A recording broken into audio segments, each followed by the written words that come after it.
Hello, sir. Hello, Chezi.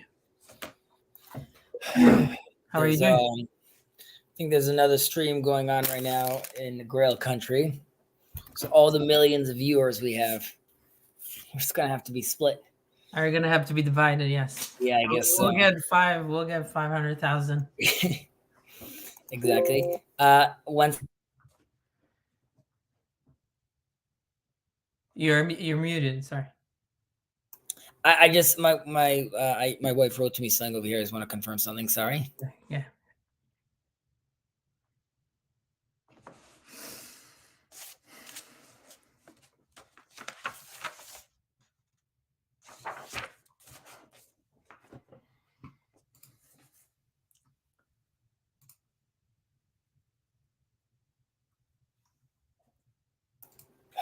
Oh man. All right.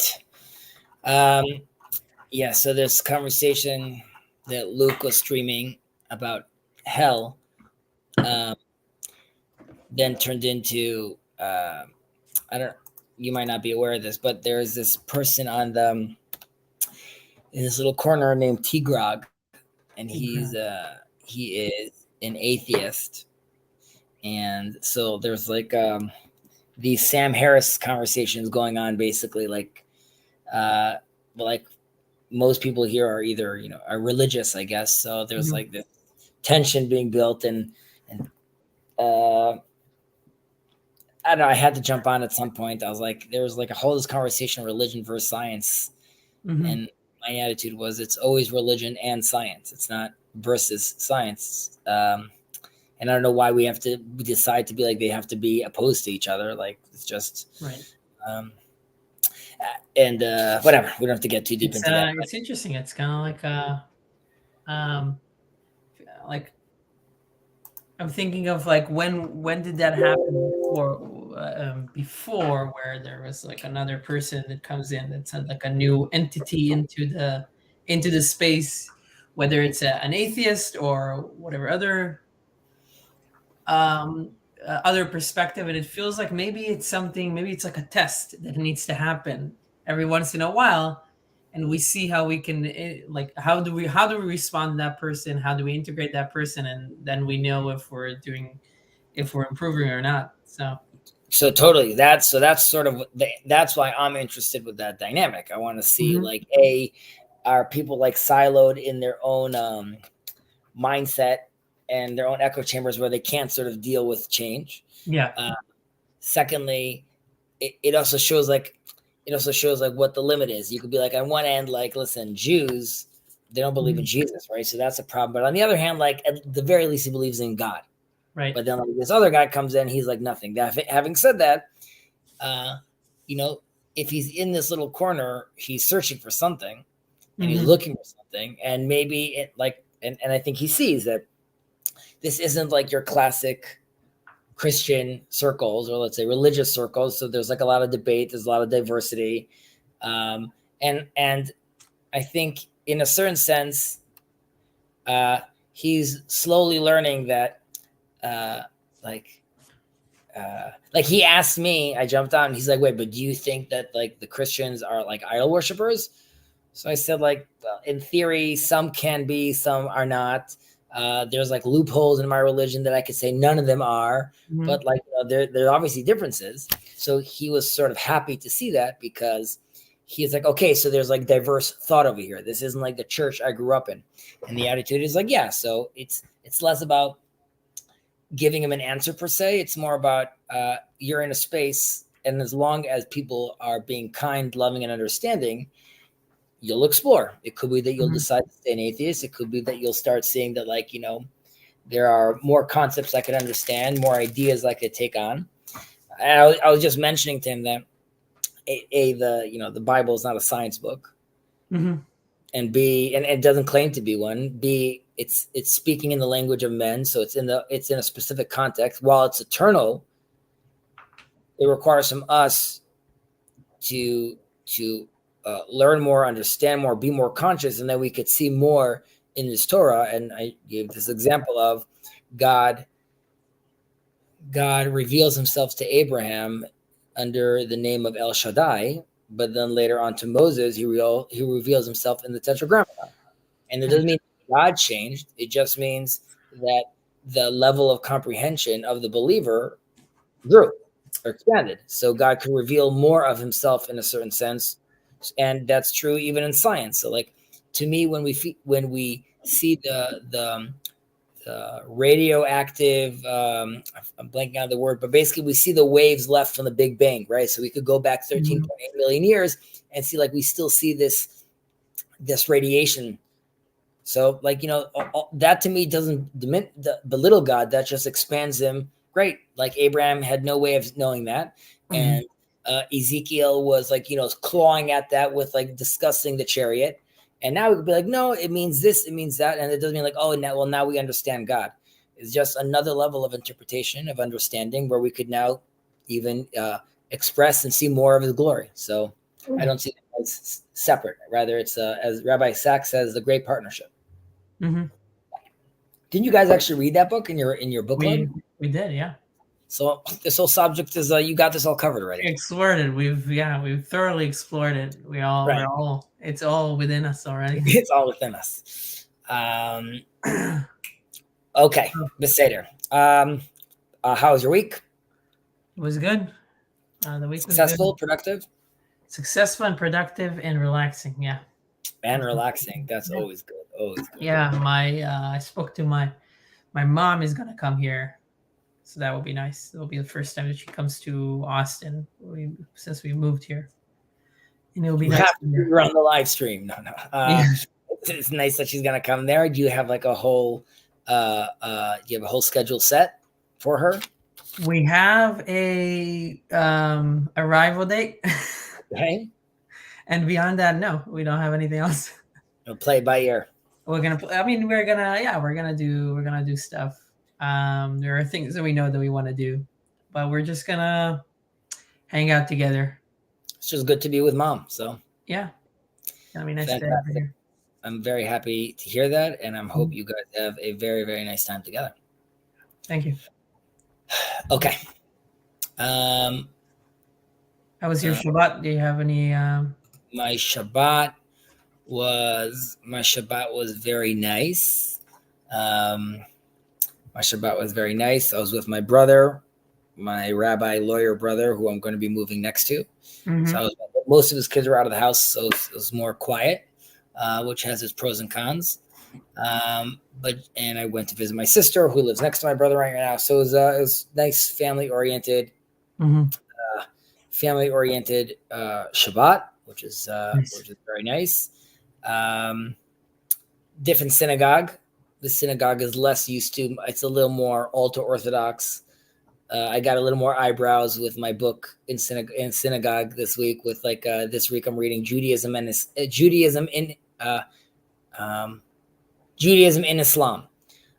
So they're like, what is this?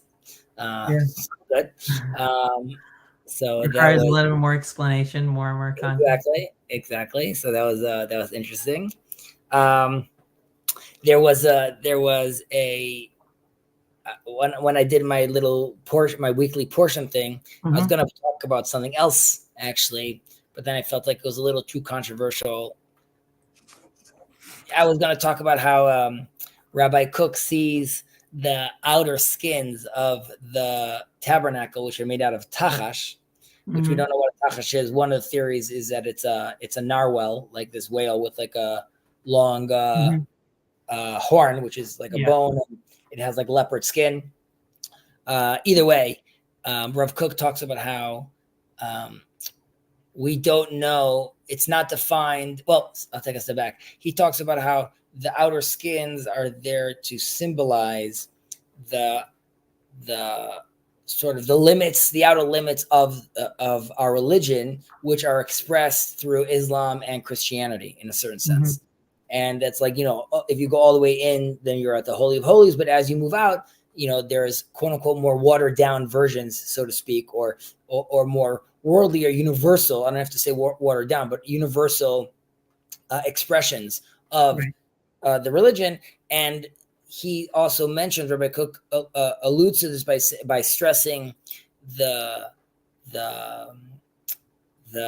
division between the rabbis whether or not the tachash is considered an animal or like a wild animal or a behemah, which is like a domesticated animal. Mm-hmm. And if it's a wild animal, then we want nothing to do with it. It's out of control and it has nothing to do with it. We can't interact with it.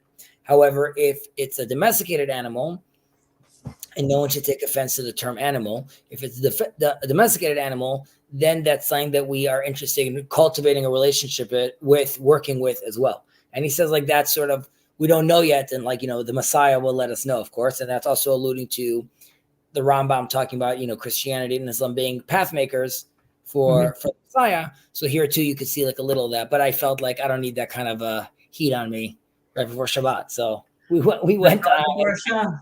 Yeah.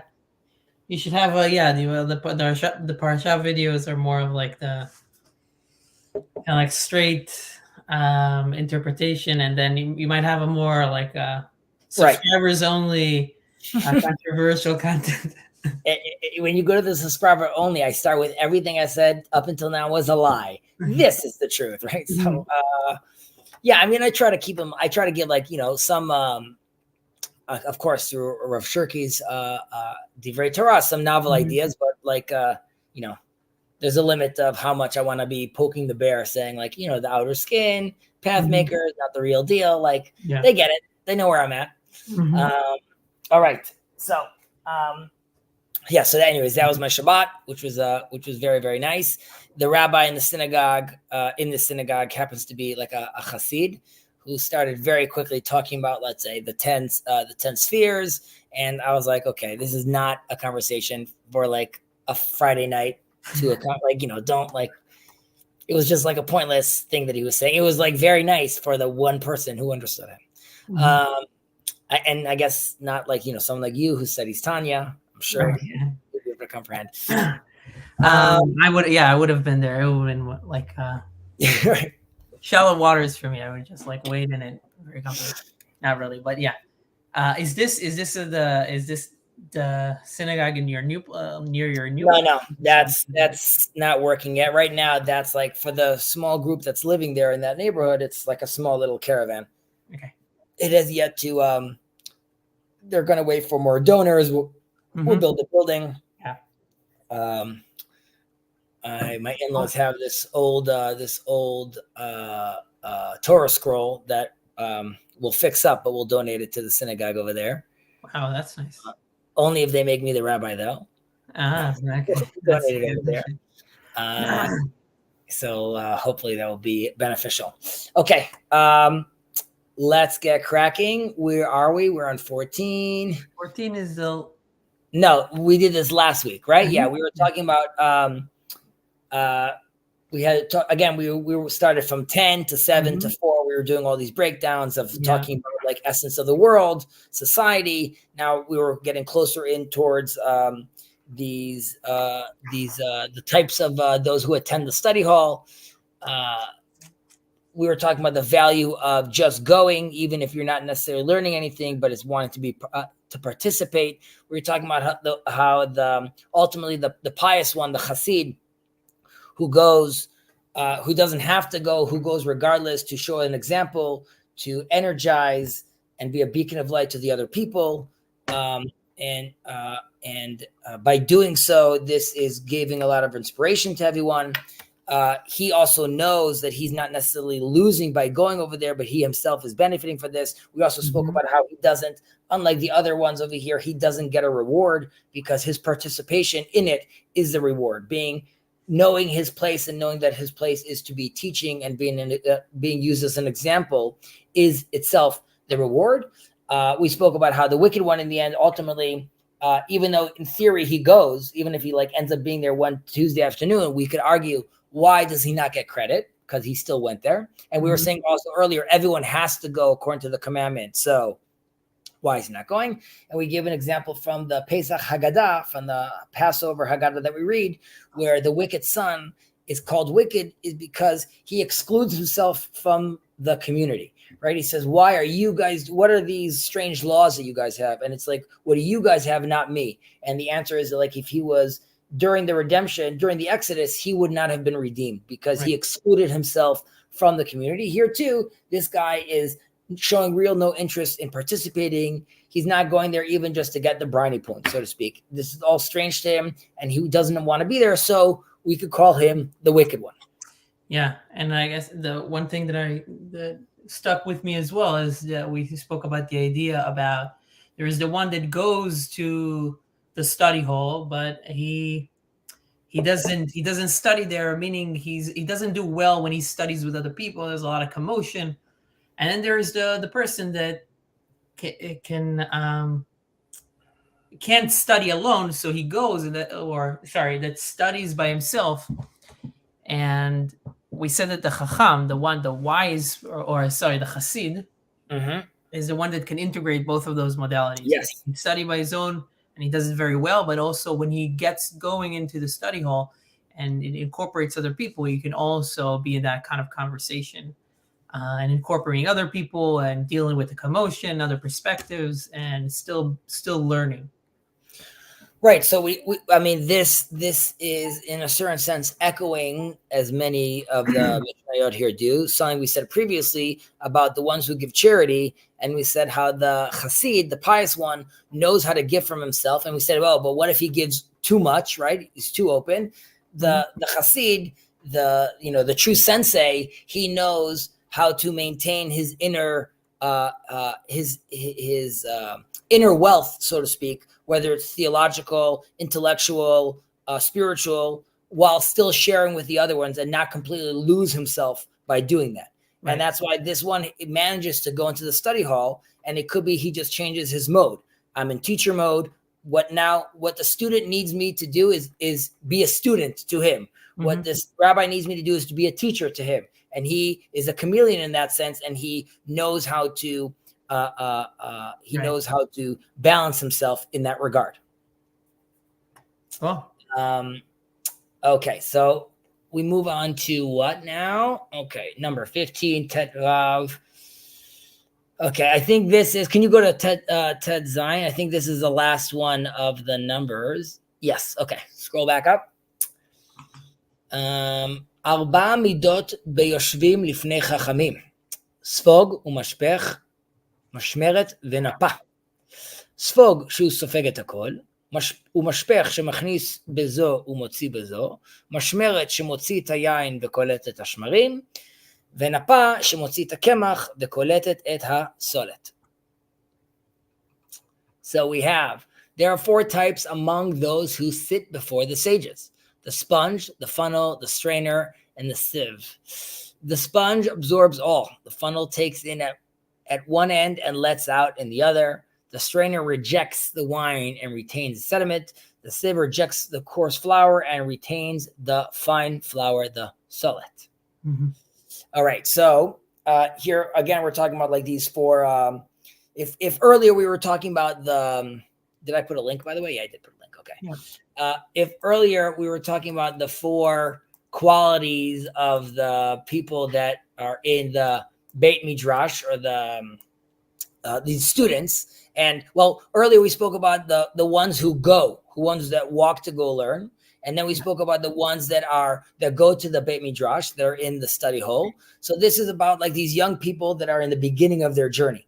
However, here we're talking about someone else. We're talking about someone that is sitting in front of the sage in this case, right? And it's also, he's not just sitting in the study hall and he's not walking to the study hall. He's at the study hall, he's sitting down, and he's in front of the sage as well, which reminds us of Shifti bebet Hashem kol yemei chayai, right?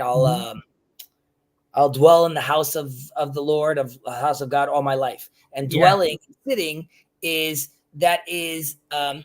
is showing consistency.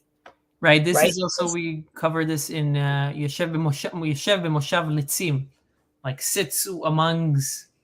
Exactly, but that's the reverse. That's in the negative, reverse, right? Like, meaning it's like, it's not just somebody that jokes around every once in a while. It's like, you can make it into a positive habit, or you can be a funny person, a comedian in a good way. But if you sit in it, if that's your whole identity is just about jest and joking around, then that becomes detrimental.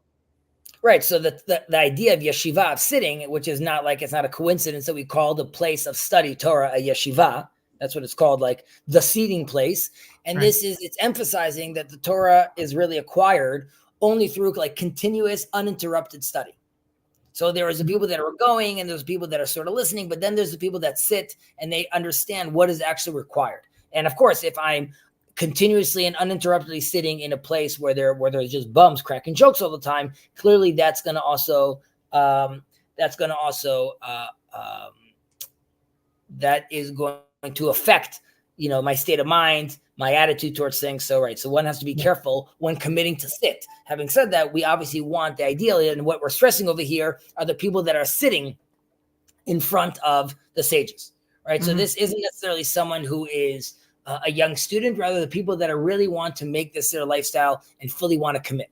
Right. Now we're giving over here these 4 different types of vessels that are used for like absorption and releasing ultimately. Right. So we have the sponge, the funnel, and the strainer, and the sieve. I think the difference between a strainer and a sieve is just the sort of the types of holes between them, because I think a sieve is actually a type of strainer. Mm-hmm. But I could be wrong. But I'm not actually wrong, because it's the bread and it's the grapes. One has the smaller holes and one has the bigger holes. Well, yeah, and I think it's fun. What it does. What sticks with what it collects is the difference, at least in this analogy. No, vadai. I'm just specifically. While the sponge and the funnel are 2 different things, I think like a sieve is just a type of a strainer, but just a different type of strainer. Either way, so this is like they're both obviously they're representing over here like the quality of absorption, and this is sort of has to do with the nature of our memory. Again, this is a little similar to what we were talking about earlier. We had the student that it goes in one ear, it comes out the other, right? So we were talking about, so this is in a certain way echoing some of these ideas. And here too, we're not talking about a student being evil or good or lazy or not. Rather, we're talking about the quality of like the student's understanding. Yeah. Right. So everyone is welcomed in the house of study. And the assumption is these are all good dudes. Right. So we want them all here. They're taking it seriously. But now we have to talk about these 4 individuals, what their experience is like, so to speak. Right. So we had the sponge, the sfokshu sofegakol, the sponge that it absorbs everything. So this is, obviously like a student that he's regularly studying with, the sages, the rabbis over there, and he's absorbing everything they're doing. However, he's absorbing everything. Right. So the idea about hakol, everything, is showing a lack of discernment between like the valuable stuff and the worthless things that he's taking on. And this, of course, what we spoke about, chachamim, hizaru b'divrachem, right? Sages, be careful with the words you use, not only because it could be confusing, but because there's sponges in front of you, right? There's people sitting in front of you and they're just collecting in this information. And while there could be some that don't listen, the wicked one, but let's say you have a good student who's a good dude, but he's a sponge and he's just taking everything in right now, right? So if I'm fully absorbing everything, I could be acquiring knowledge, which has like we said, I can't distinguish between what's true and false. I don't know what the key issue is, what we're talking about over here. And I'm taking the broader lesson and not I'm not selectively learning what's important over here. Right. Yeah. I mean, this happens with an actual sponge. Like if I'm in a kitchen and I need to fix a spill or like clean a spill, and maybe it's oily or it has it was something in it, smells a little bit. If I use the sponge to do that, I won't immediately also clean the dishes with it, because it absorbs the oil, it absorbs the smell, and then the whole thing smells. So I guess using that analogy, if you wanted to avoid that, what would you do then? Well, I would have to get rid of the smell. I would have to get rid of the oil. I just want the water and the soap. How would you not absorb the oil? How would I not absorb the oil with the sponge? Well, I mean, I don't know if I'm thinking through this, but I don't know if a sponge could do that. I mean, if it absorbs it, I would need to clean it completely. I would have to remove. Right, but you're right. That would be like after the fact, right? Like I had some wrong information. I now corrected my ways. I don't have the information, but the idea would be like, how do I avoid, right? We're trying to give advice to the student right now. It's a sponge boy. How do I avoid just absorbing? So I would say the answer would have to be, using this analogy, what sink are you cleaning? Don't clean oily sinks. And here would be, if I'm sitting with the rabbi, right, I need to discern, am I listening to Rabbi oil or am I listening to Rabbi where it's a lot more water-based learning, right? So Right. even if you're saying that's not so relevant, I still know that my sponge is not absorbing that. Now, of course, you have to still be able to discern between the relevant rabbi and the not relevant rabbi. However, before you get into sponge mode, right, where I'm just sitting down, I'm just accepting, I could ask around, I could talk to people, I could see, and the idea would be with, I should be focusing on who I'm absorbing this from. Ideally, if I locate the right guy, there's less chance of me of absorbing nonsense. Mm-hmm. Yeah, I mean, to keep going on this, I mean, what I actually do is that I don't clean any dishes. I don't clean any dishes. I'm waiting for the apocalypse. Right. What I do, I have a sponge. I have the sponge that I use for the dishes, and I have another sponge. I take off the.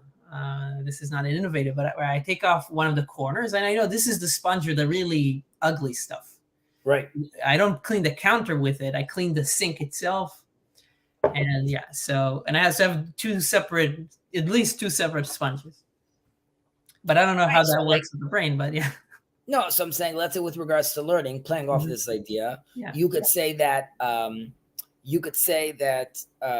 for the real oily stuff, right? Maybe that's a shorter class. Maybe I give myself more room. Maybe I take more notes in that class. I could prepare it differently for that class. Right. Right. So knowing my weakness, I could prepare accordingly. Right. I mean, let's see. I don't know if this works for this, but it kind of reminds me a little bit about, like, if I'm studying Tanya, and we kind of spoke of it a little bit last time when you said you watched how we study Tanya. But when I study Tanya with Jacob, and sometimes we go into the real deep stuff, and I actually we both of us, we don't necessarily dwell on the really, really Kabbalah, like, deep stuff too long. We just read through it, we understand what we can understand, and then we move past it. And I think there is some sense of, like, we just, at least for myself, speak for myself, I don't feel like I'm equipped at this moment to really absorb this entire level, right? It's like the Pardes, right? I feel like I don't want to go too deep at the moment. I just prefer to get all the initial stuff, and then I'll get into, like, hopefully, one day I will be able to absorb the really hard stuff and actually integrate it in a useful way.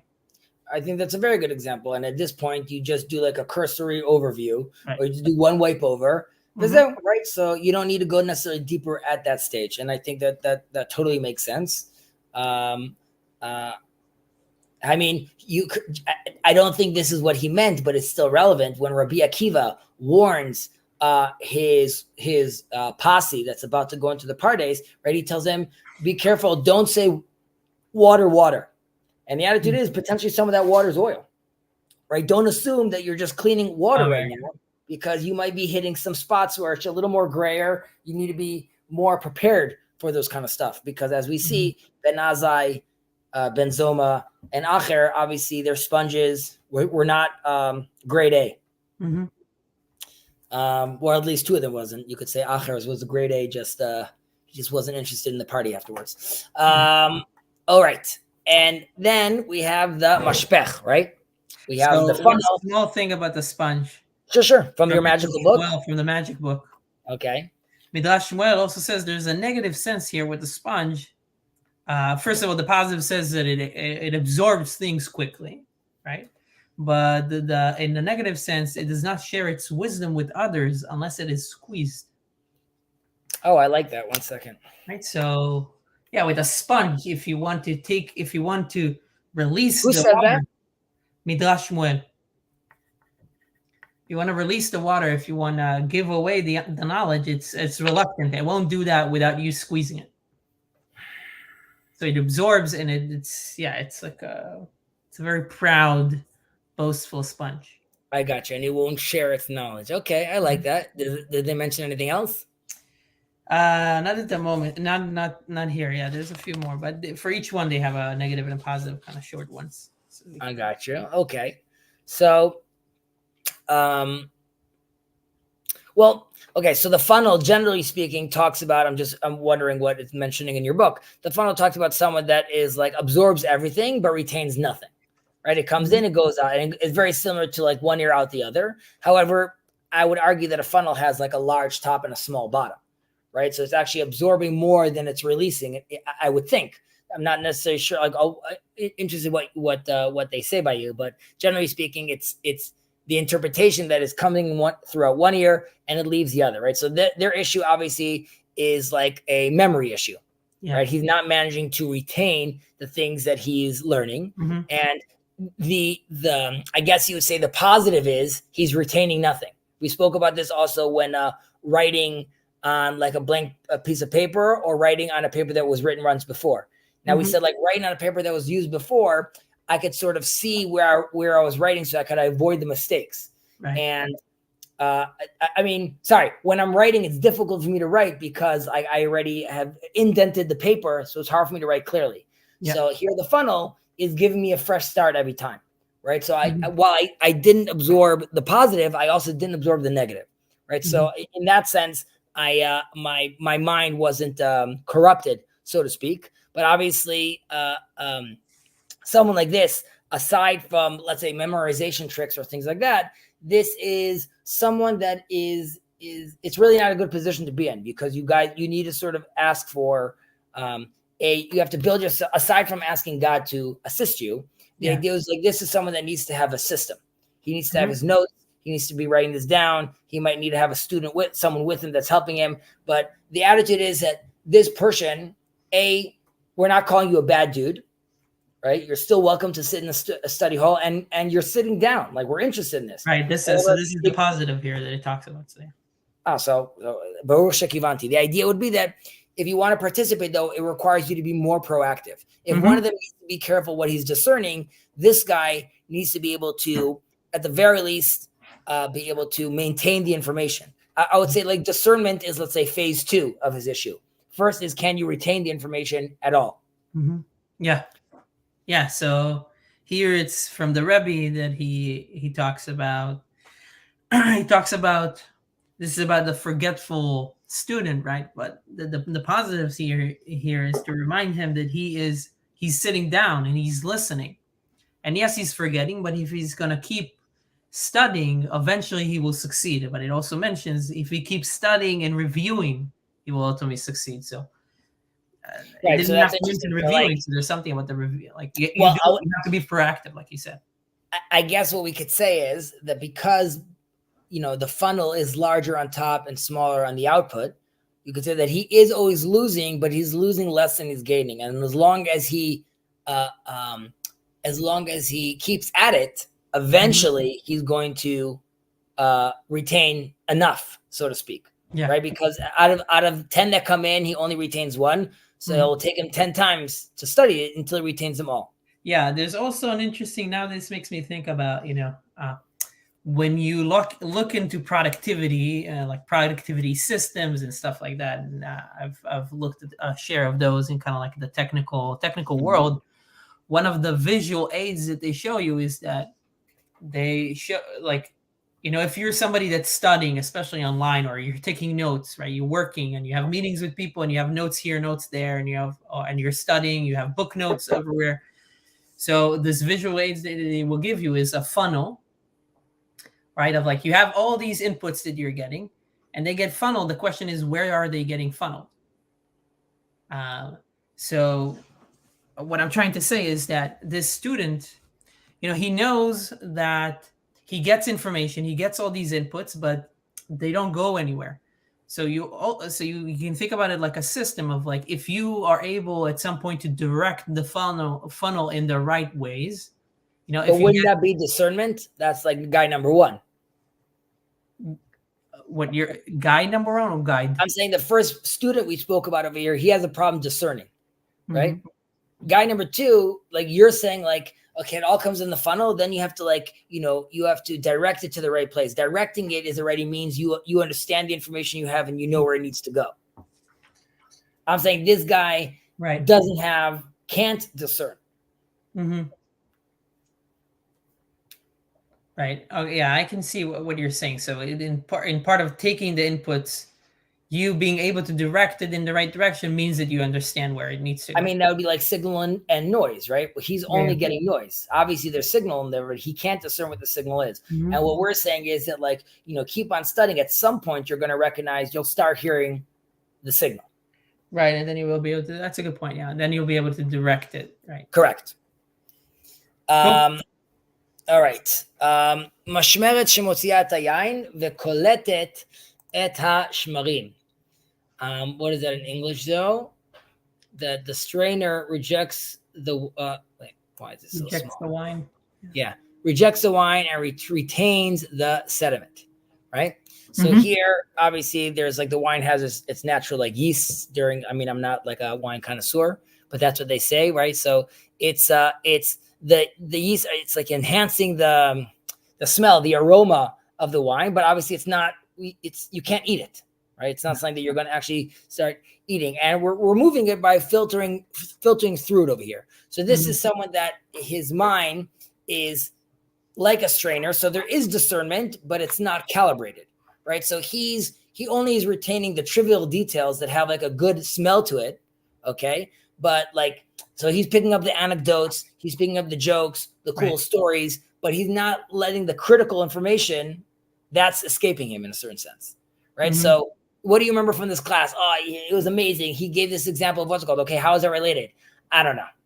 And like you tell the story, which sounds cool, and like that's when he was talking, you were like, oh man, that's like the coolest story. But then you're like, whoa, you're missing the point, though. You understand how he's? Yeah. So let me ask you a provocative question. Yeah, God exists. Now, yeah. Where would you put the people that are interested? People that are interested in Torah, in the history, in the stories, they're interested to learn about Yosef and his brothers, and about Exodus, and about the forefathers, the foremothers. But they're just interested in the history. They don't get any. They don't. It's not about. It's about the narrative itself, but it's not anything. It's not. They don't. They don't expect. Why is that provocative, though? I mean, like in what setting are you asking me the question? So let me make it like. So if you are like, so I know people that are more chiloni, more secular Israelis. Are they yeshiva goers, though? No, they're chilonim. They're not yeshiva goers. So I'm saying that they have a completely different level of expectation. Then here, our expectation we're talking about to the guy that's sitting in the front row in class. You're telling me, like, what about someone that's like walking around the street that's interested to know about the patriarchs? Knock yourself out. You don't have to go deeper than that. Enjoy, read, have a good time.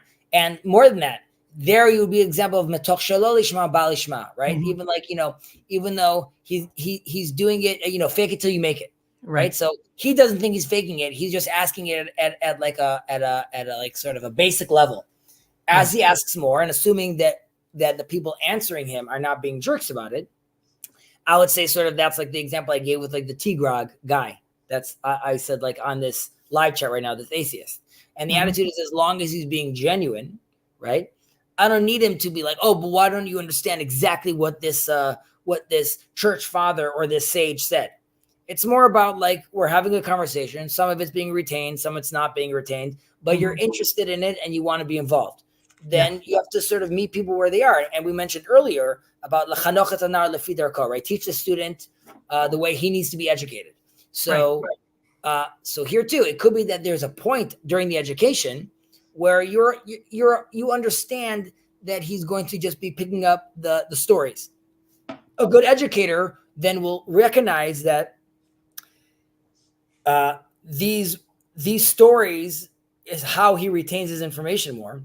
Then my job is to put the more relevant information in the story form, right? And not so like that would be the educator needs to do this in order to accommodate this person in this sense until he could do so himself, and then you could continue doing what you're doing, right? We're not saying, well, we spoke about this already before about my invention that I'm fully patented for about teaching people with AI. So I don't think it's as far as it being provocative, the Chiloni coming in is going to be a mistake. It's at a different level, like you said. Right. Like, so I could go to a Chiloni person, and when we say Chiloni, we mean someone secular, and I could come and tell him, you know what's very interesting about our Bible? That when they spoke about the skins of the Tachash and the tabernacle, really it was speaking about Christianity and Islam. Now, this person would be like, oh, wow, that's so interesting, and things like that. Now, we didn't talk about the tabernacle. We didn't talk about how it was built. We didn't talk about the verses, nothing. I just gave him an idea that's an interesting idea, and that's a little seed that he could play around with. Is there much more to discuss? Are there more valuable things than me saying that? Yes, but that doesn't mean he can't appreciate and gain things from that. Here, again, we're talking about the person that he was sitting in the front row, and then later after class, he's going around talking to people. They're all talking about quantum physics, and he's like, but what color was Schrodinger's cat? And they're like, but the cat doesn't matter. It could have been a horse. You know, like that's not the point. So that for that person, obviously that's a problem. Got it. Yeah. Yeah, we just did the wine, right? So right. So obviously, like just again with the kind of wine we're talking about, this is right. This is the guy that needs to find the proper teacher.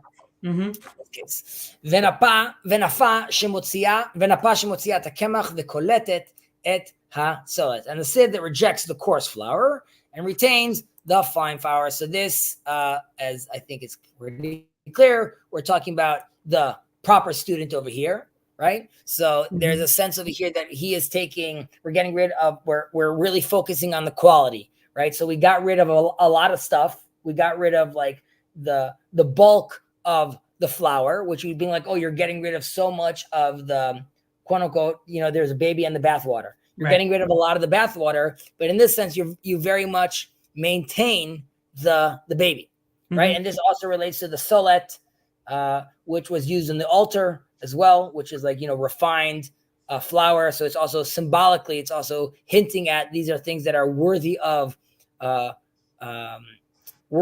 temple, right? So we want to make sure that that's what we're maintaining ultimately. And this would be like the highest student caliber, right? Someone that knows how to take all the information and distill it into the most refined, the best quality type of thing. We mentioned this in the past about, I think we spoke about him in the past, Rabbi Eliezer ben Yaakov, how he was the most brilliant. No, Rabbi Eliezer ben Yaakov, he was alive during the Second Temple, and he was very into discussing things from the Second Temple as well, like based on his memory that he would tell people about. However, he was known for giving very few decrees, but all of them were quality. So much so that anytime there's a disagreement with him, almost always we go according to him, because the attitude was that like when he would speak and when he would discern, it's almost always giving you like the most refined version of it. And that's why usually we go according to him, because that was his mode of operation in that sense, that he would really take those things and refine them. And of course, then we're being told this is the student. This is the student that does all this work. You could also argue that all these students are one person through different development stages, right? He knows nothing. He just comes in and goes out. He gets a little better. He understands some things, but he's not understanding the most important things. Then he's a sponge. He's understanding everything, but he can't discern. And eventually he could discern and just give us the most refined detail from it. So ideally, it goes from the guy that's learning, the guy that's eventually walking to the study hall, the guy that's eventually sitting in the study hall, and the guy that eventually sits and discerns and ultimately refines the Torah he's learning. Right. And just to show how the challenge is never over. There's always room to improve. The Midrash talks about the negative sense of the napa, about the sieve. And it talks about how in the negative sense, this student applies a double standard to what he hears from his fellow. He extracts whatever is faulty in his fellow's argument and uses it to embarrass his fellow. Yet he retains the truths uttered by his fellow and claims them as his own. So in a way, that's the manipulator. That's a manipulator. That's the smart aleck, or this is the intellectual that uses his skills in discernment, but not for the sake of learning and refining himself to be a better person and improving his surroundings, but in order to elevate his own reputation and status. Ego play. Ego play. I like that. Number 16. Tet Zayin.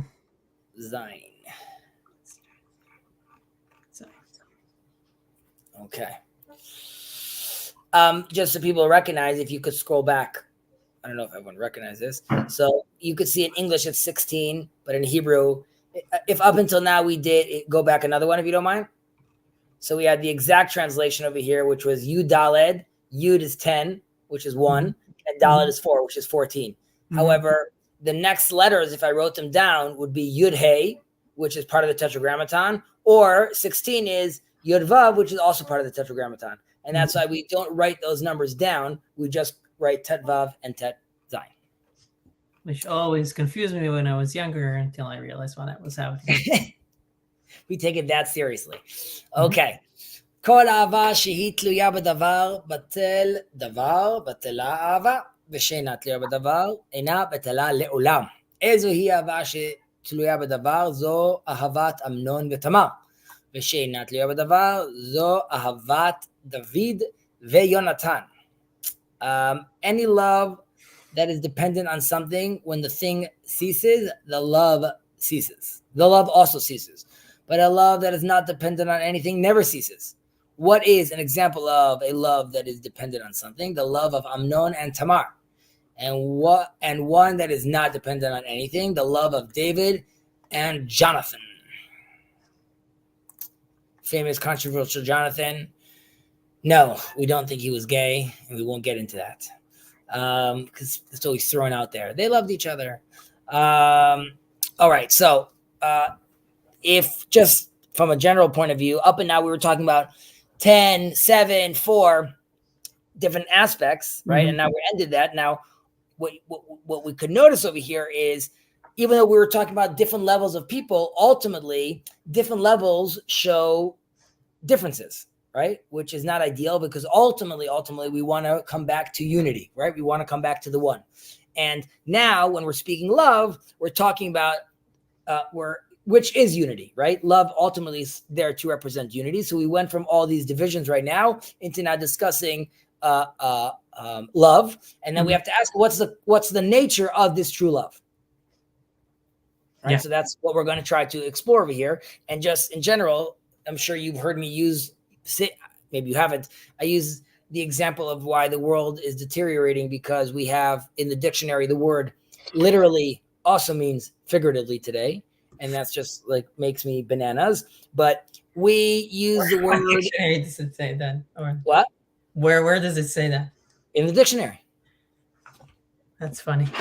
I'm saying it's funny is one way. It's also just sad. Yeah. But it's not so crazy if you have what is a woman, and everyone could express or define themselves the way you are. It's just an indication how society starts unraveling once these terms mean nothing. But specifically about love, right? People love eating, people love sleeping, people love the show, right? So love is cheap, so to speak, the way it's being used, right? The overuse of the word love, like I love this was amazing. And like in Hebrew, ahava, love is connection. It's a soulful bond with like another. It could be like an individual, it could be in a community, but it's there to show unity. And it's not there to just show like I was one with my Netflix show, or I was one with my soup. Right? Like those, we're not necessarily using the right words. Now I understand we're going to continue using those words, but there's something very important about honestly trying to understand and what is this love? What are we trying to do? Right? So we really have to ask ourselves that, and the Mishnah is telling us over, people claim that they love things all the time. What is this love that they're actually talking about? So the love that is what is the word that's dependent on something, right? So what is this something that is dependent of, and can it last, right? So it's transient love, right? And it ends up disappearing. Like, just like it's very clear the way they're saying this over here to us, that once this thing disappears, it's gone. So the material things, beauty, wealth, right? I could love these things all the time, but ultimately they're gone. There's a very a picture's worth 1,000 words. There's a picture of Shadol Adelson, very, very famous, rich philanthropist, rabid Zionist, as Jacob would say, and he's done a tremendous amount of donations to Israel. He passed away during COVID, and like the heat of like COVID restrictions, the world's ending COVID, and only his wife could come to his funeral. So at the end of the day, you see this billionaire. It's just his wife in like some little jacket. He's buried with nothing ultimately. And there's a sense where all those other things have disappeared, right? I'm not saying that their love between them wasn't real, just that all these things ultimately disappeared, right? And there's in a certain sense, even like a physical love, right, is still potentially temporary, right? Because I could love physical things. I could love how physically this feels for me right now. So there's a physical enjoyment, but that too eventually could end. And you could look over here that maybe the mission is trying to give us a division of, let's say, a physical love and an intellectual love. And there's a sense that the physical thing eventually disappears. Intellectual love is something that it could withstand time, right? It doesn't decay, and it could be enduring forever, assuming like I'm not in love with an idea, rather that I'm in love with like a concept over here that is true. So is the dichotomy here physical and intellectual? No, it's not only. I'm just saying that you could also look at it that way, that there's something like, the physical stuff end up disappearing. Something that is more conceptual potentially could last much longer. Assuming the concept is not like I have an idea and it disappears, but more about, let's say, my love for truth, for example, is something that in theory should be eternal. Right. Yeah. I mean, so let me Sure respond to that. So I'm thinking, if you have a love for the safety or the safety of your family, right? I can remember in one context I was talking about this example, but it's still in my mind that's still it's still conditional. So let's say I'll give you the wisdom. Is wisdom conditional though? Are good deeds conditional? Well, I think in a sense, I mean, like you mean like a reward and they're like a reward or like something that you need to do. I mean, at a certain level. Well, loving charity, for example, right? Mm-hmm.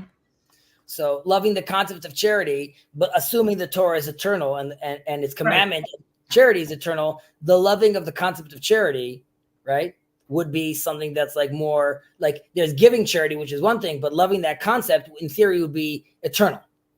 Right. But so the rabbi in my congregation also asked the question, I don't know if it appears anywhere else, but is it better to give charity out of the goodness of your heart, the love of charity? Or is it better to give charity because you have to give charity? You have to give a certain amount of money.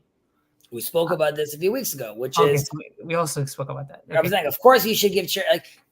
Like we said, the example was everyone anyways has to give charity, right? Right. We want to focus on why you're giving. What's the quality of that charity? Of course, it has to do with where your heart is. And that would be a perfect example, which is it's more about if your heart's in it, right? So it's less about the actual act, right? Which if the number could be higher, lower, it could be 10 times a day, 1 time a day. It's more about the intention. Yeah. So another example is like, let's say I want to explore Judaism, right? And I don't have a connection to, I'm a person that doesn't really have a connection to whatever it is that we would call God. I don't feel a connection or relationship to that entity, but it's my history, and I want to see if I can connect to that history. So I'm thinking I want to visit a community center, like a synagogue, and go there and like spend time with people.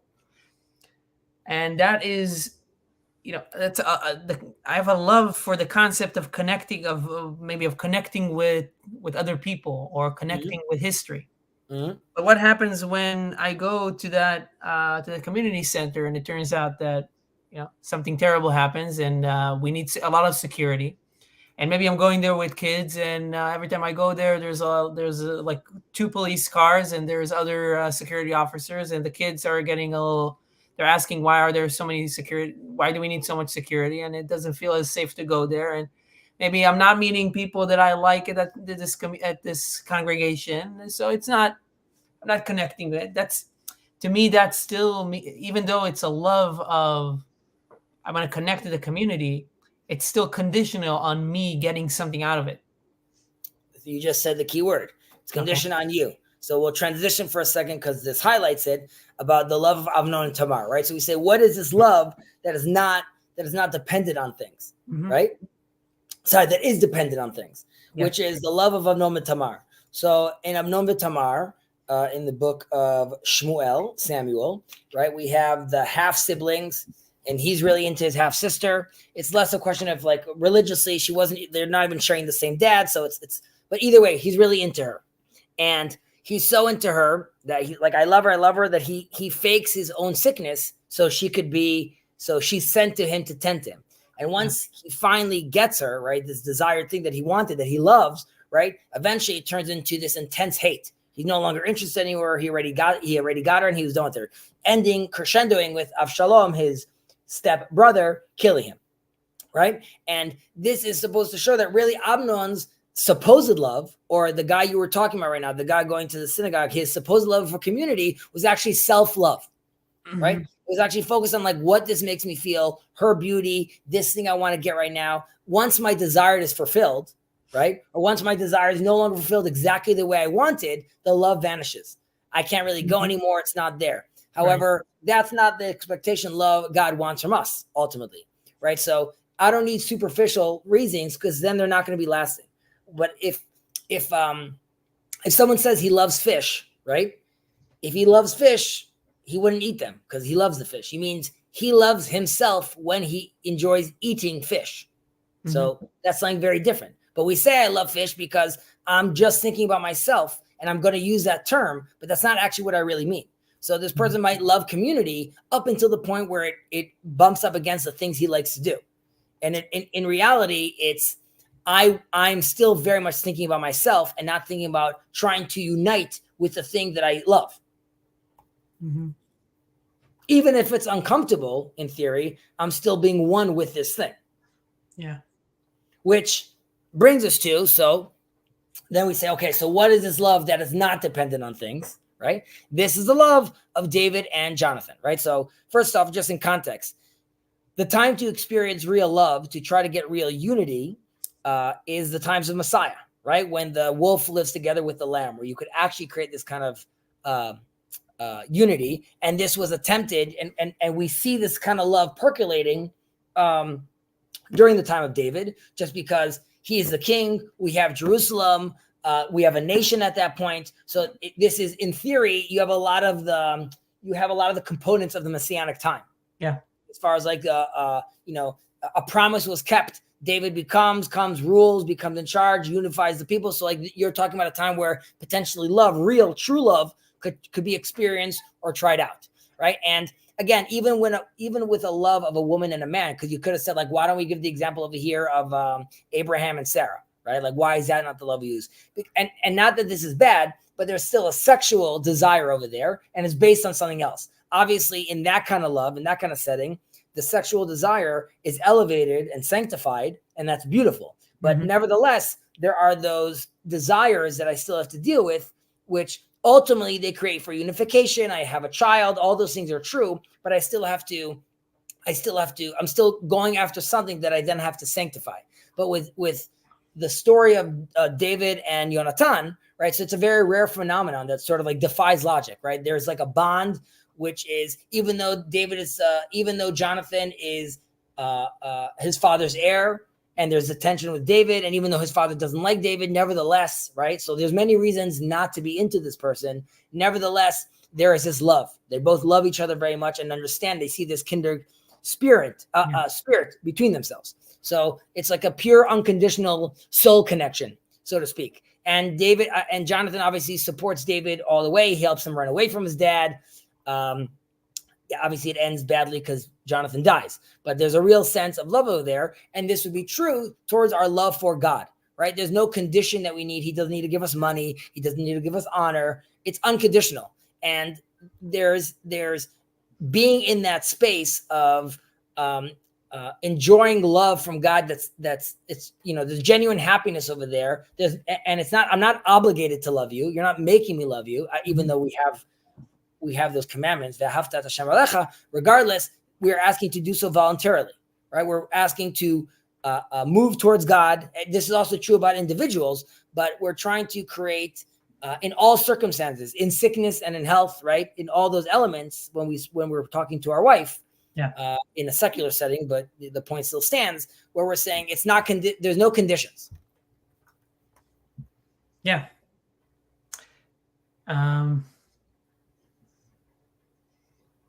So it seems like we're making a separation here between, when we say conditional, there's something with that seems to be connected with the self, as opposed to the unconditional, where it's the love is directed and its source is in something that is outside of you.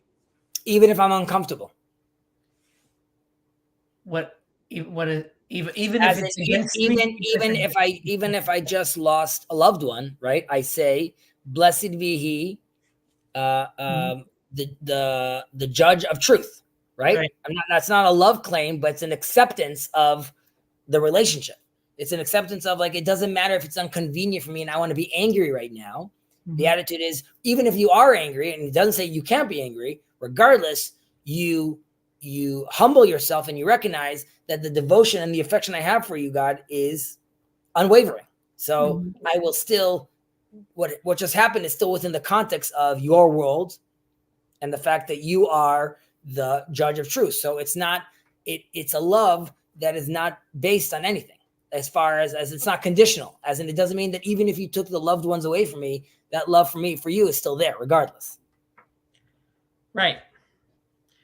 Yeah, I mean, it's like I'm trying to get it like lower it a little bit to use other examples of, let's say, like a husband and a wife.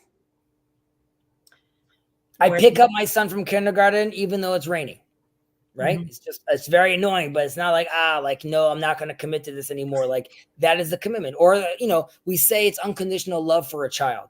Mm-hmm. Obviously, that's not totally true. If your son's a psychopath and tries to kill you, at some point you'll be like, well, okay. But the attitude is there's a tremendous amount of runway that we give our kids. And it's just because, like, it doesn't matter if they speak back to us. There's like a love that's constantly protecting them and covering them. And that's why, like, even if they're quote unquote more annoying or all this other stuff. Now you could say, well, it's a selfish love. Like, that's your DNA and you love him because you made him.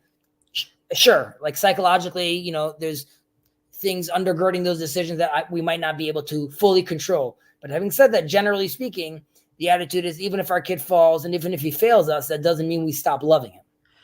And can you reach unconditional love through conditional love? Can you love something conditionally and then realize something bigger?